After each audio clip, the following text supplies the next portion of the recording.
Hi, good day. Please introduce yourself. Hi, Madam and Sir. I'm Jacqueline C. Bermudez. I'm 39 years old. I'm separated. I have three kids, 18 years old, 17, and 13 years old. I'm a high school graduate and vocational graduate horticulture. Why do you want to work in Hong Kong? I want to work in Hong Kong to family needs and to earn money for my children and future. Do you have working experience abroad as a domestic helper? I have experience in Saudi Arabia, 4 years and 9 months. What are your duties and responsibilities to your employer?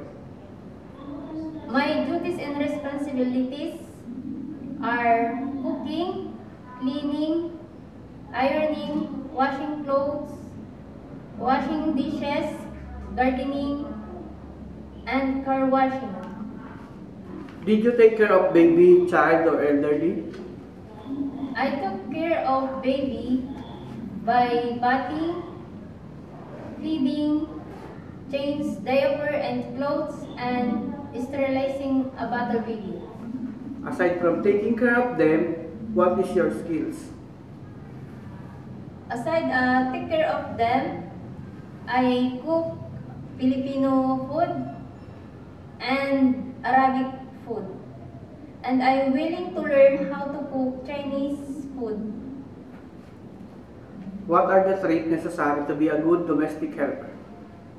As a domestic helper, loyalty, honest, trustworthy, and good domestic helper.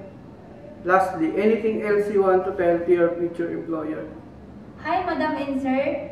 Please choose me or select me as a domestic helper because I'm a loyalty, honesty, trustworthy, flexible, and hardworking person.